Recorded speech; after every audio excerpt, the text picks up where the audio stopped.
बच्चों, आज हम पढ़ेंगे चतुर्दश पाठ 14 देवी अहिल्या।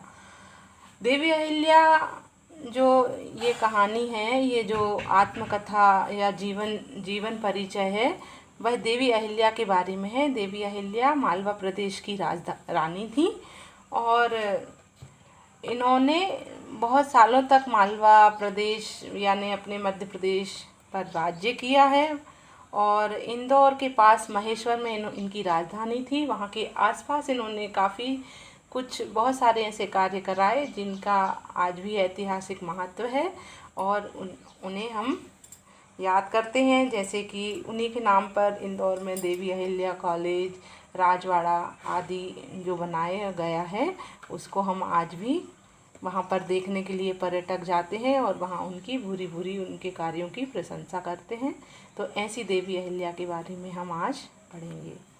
अंजना। हरि ओम प्रातः भवान कुतः आगच्छति। जैसे हम किसी के आने पर नमस्ते या जय श्री कृष्णा करते हैं या राम राम करते हैं, वैसे ही अंजना अपने भाई से हरि ओम बोल रही है कि भाई हरि ओम, आप कहाँ से आ रहे हैं। भवान यानी आप, कुतः यानी कहाँ से आ रहे हैं। अंकेशः भगिनी मालव प्रदेशतः आगच्छन् अस्मि। भगिनी यानी बहन मैं मालवा से आया हूँ। अंजना। तव जन्मदेशः मध्य प्रदेशस्य मालव क्षेत्रे वर्तते किम्। क्या आपका जन्म मालवा प्रदेश में हुआ है।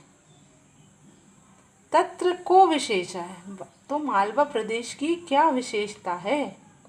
अंकेशा। आम। विक्रमादित्य भोजराजाभ्यां पोषिते मालव क्षेत्रे अहिल्यायाः प्रजावात्सल्यम् इति विषयम् अधिकृत्य लेखन प्रतियोगिता आसीत्। हाँ, आम यानी हाँ। विक्रमादित्य और राजा भोज के द्वारा पोषित यानी राजा भोज और विक्रमादित्य की राजधानी भी क्या रही है, मालवा प्रदेश उज्जैन रहा है। तो विक्रमादित्य और राजा भोज के द्वारा पोषित मालवा में अहिल्या का प्रजा प्रेम विषय पर लेखन प्रतियोगिता थी।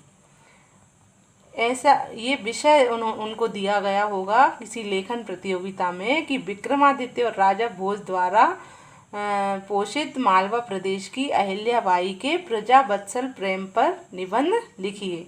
तो उस लेखन प्रतियोगिता में अंकेश गए थे। अंजना।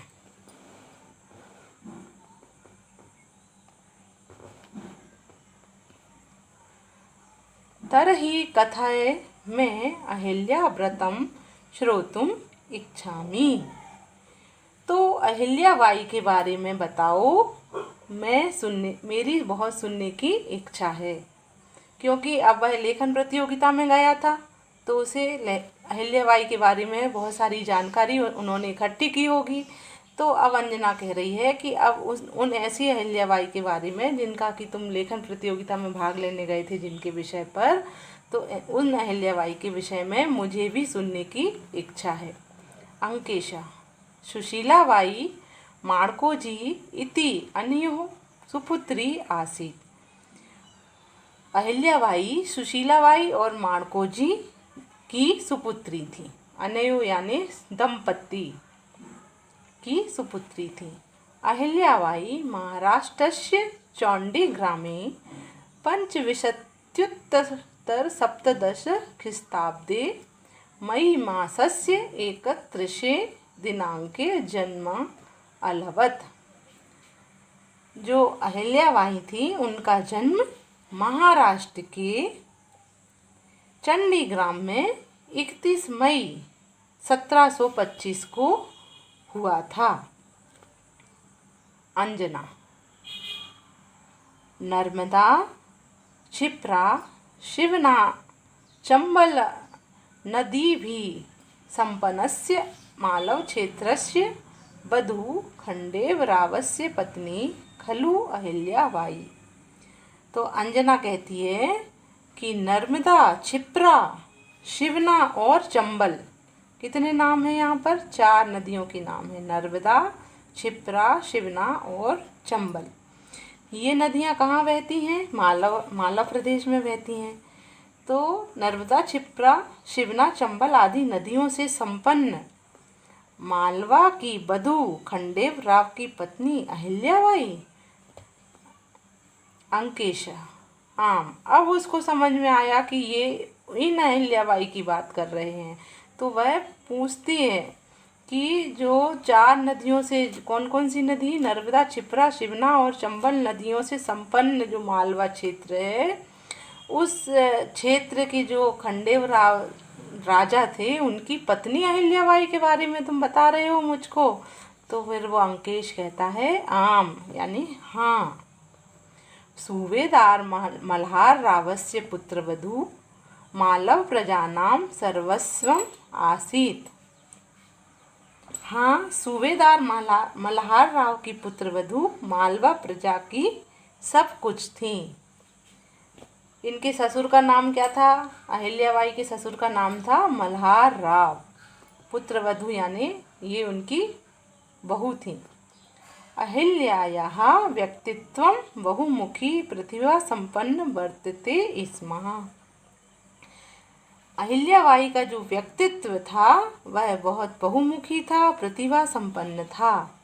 अहिल्याबाई के बारे में ऐसा बोलते हैं कि ये छोटे बचपन से इन्होंने मल्हार राव ने इनको देखा था।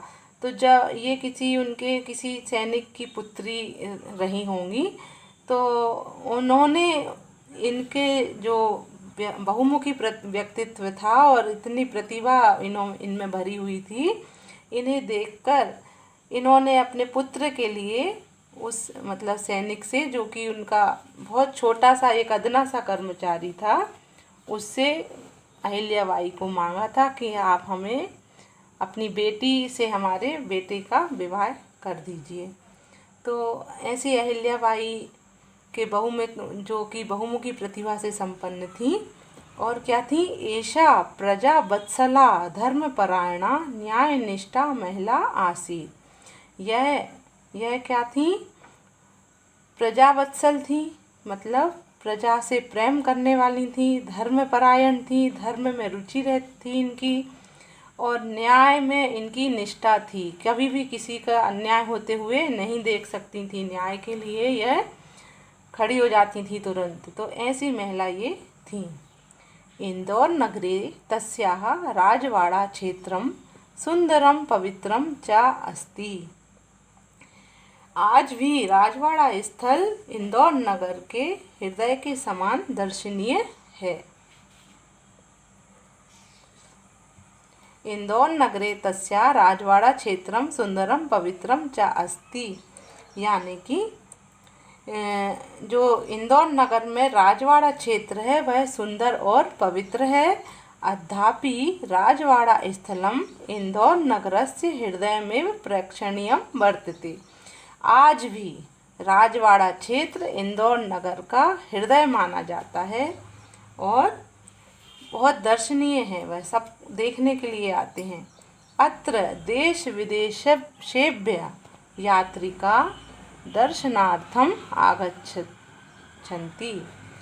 यहाँ पर देश और विदेश से लोग यहाँ के दर्शन करने के, राजवाड़ा को देखने के लिए आते हैं। अंजना स्मरामि तस्याः धर्मनिष्ठाम्। उनकी धर्मनिष्ठा मुझे मालूम है। स्वपुत्रस्य माल्यरावस्य मरणानन्तरं नर्मदा तीरम इंदौर समीपस्थम महेश्वर स्थानम राजधानी चकार।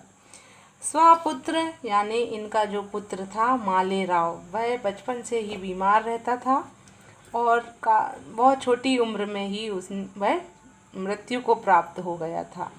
तो इनके पुत्र मालेराव की मृत्यु के बाद, मरणांतरम यानी मरने के बाद, मृत्यु के बाद नर्मदा नदी के पास, जो कि इंदौर के समीप ही है, महेश्वर नाम के स्थान को इन्होंने अपनी राजधानी बनाया।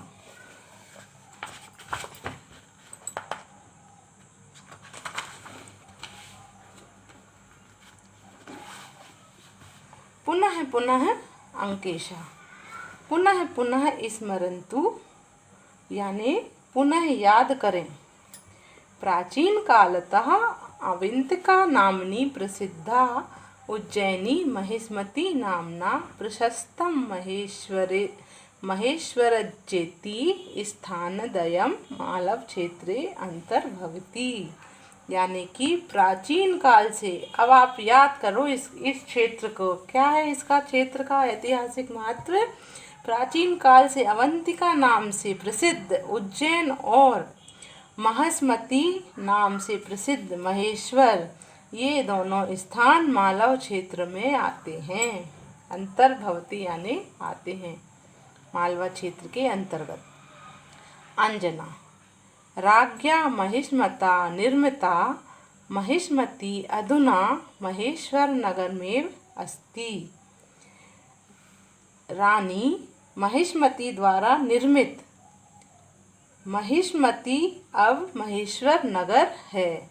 रानी यहाँ पर ये इन्होंने अहिल्याबाई ने जो राजधानी बनाई, उसके पहले कोई रानी महिष्मती नाम की कोई रानी हुआ करती होंगी, उन्होंने इस नगर की स्थापना की थी, इसलिए इस नगर का नाम महिष्मती पड़ा था। लेकिन जब इन्होंने अपनी राजधानी बनाई, किसने, रानी अहिल्या ने, अहिल्याबाई ने जब उसे अपनी राजधानी बनाया तो उस महिष्मती नगर का नाम क्या हो गया, महेश्वर नगर हो गया। अनूपदेशस्य राज्ञः सहस्त्रार्जुनस्य राजधानी अपि आसीत्। यह अनूप देश के राजा सहस्त्रार्जुन की राजधानी भी थी। बहुत इतिहास में यह लिखा हुआ है कि कभी कोई अनूप देश के राजा रहे होंगे सहस्त्रार्जुन, जिनकी राजधानी भी यह महिष्मती रह चुकी है। अंकेश अथ किं रामायणं महाभारत ग्रंथयो बौद्ध जैन धर्म ग्रंथेषु अपि महेश्वरस्य उल्लेखो वर्तते। और क्या, अथ किम यानी और क्या, रामायण महाभारत ग्रंथों में भी बौद्ध जैन धर्म में के ग्रंथों में महेश्वर नगर का उल्लेख मिलता है। कालिदास विरचिते रघुवंशे महिष्मती वर्णनमस्ति। जो कालिदास बहुत बड़े कवि हैं, जो कि विश्व मंच में अभी भी उनका नाम अजर अमर है और कवियों में महाकवि माने जाते हैं, ऐसे कवि कालिदास ने जो उनका जो ग्रंथ रचे थे, उसमें एक रघुवंश नाम का ग्रंथ रचा था, उसमें भी महिष्मती नगर का वर्णन है। आदिशंकर मंडन मिश्रयो मध्ये शास्त्रार्थ चर्चा महेश्वर स्थाने एव अभवत। जो आदि शंकराचार्य हैं और मंडन मिश्र नाम के एक शास्त्री थे, उनके बीच जब शास्त्रार्थ चर्चा हुई थी, वह भी इसी स्थान पर हुई थी। एतदेव पुण्यक्षेत्रम अहिल्यायाः राजधानी च अभवत। यही पुण्य क्षेत्र अहिल्या की राजधानी भी हुआ। अंजना अहिल्याबाई धीरा शासन प्रवीणा च आसीत इति पठितवती। अहिल्याबाई धीर और शासन प्रिय थी, ऐसा पढ़ा है।